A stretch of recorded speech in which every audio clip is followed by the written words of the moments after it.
Hey, so my name is Mitch and I kind of want to talk to you a little bit about the importance of youth ministry in the church today.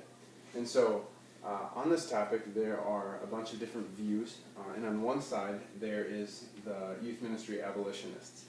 And basically what they are is, or what they stand for is that they say that youth ministry is not a biblical practice.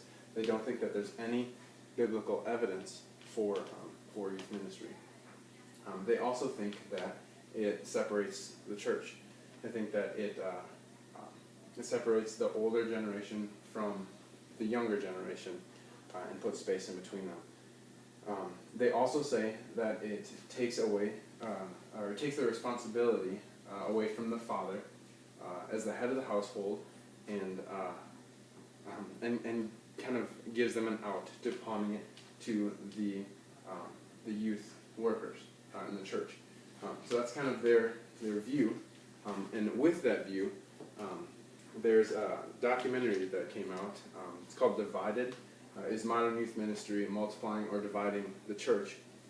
And this is basically where two filmmakers go out and they travel around the U.S. and they go to youth ministry conventions and they try and figure out why 40% of middle school age kids drop out of church by high school, and why 80% of all kids drop out of church before the age of college. So they try and they go on this quest. They kind of go and search for the reason as to why this is happening, and they come up with the youth ministry abolitionist's point of view on this, where youth ministry isn't biblical, the fathers aren't doing their job, and it's separating the church.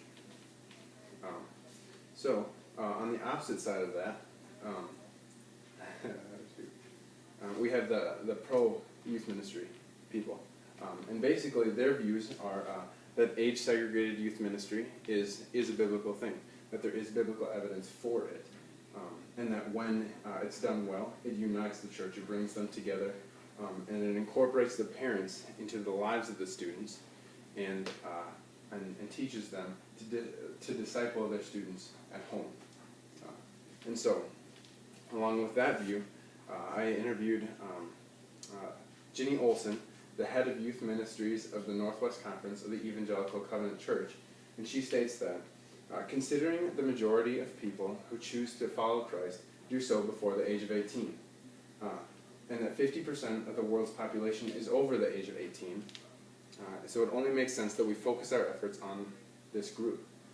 It is critical to the individual lives as well as the life of the church. And so that's for the pro-youth ministry side. And because we believe that it is biblical, some of the verses that go with that are Titus 2:3-5, and it's talking about the older women and the older men, and says, "And so train the young women to love their husbands and children, to be self-controlled, pure, working at home, kind and submissive to their own husbands, that the word of God may not be reviled. Likewise, urge the younger men to be self-controlled." We also use the verse Proverbs 22:6, saying, "Train up a child in the way that he should go, and even when he is old, he will not depart from it." And on top of that, we look at Jesus and how he discipled the 12. And so he takes these disciples, and it's actually proven that these disciples are all under the age of 18, with the exception of Peter. So basically he's running around with a bunch of students, teaching them all of these biblical practices and the spiritual food, and a lot of times we overlook that. And so basically we have these two views. We have the youth ministry abolitionists, and we have the pro-youth ministry side.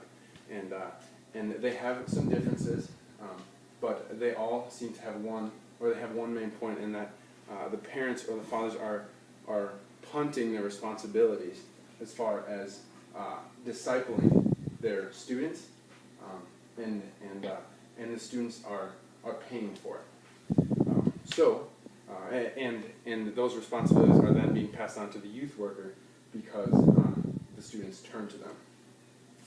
And so, in conclusion, I kind of want to close with a quote from a girl who made it through high school, but went through some pretty tough stuff. She says, In high school, my dad cheated on my mom for a couple of years before we found out about it.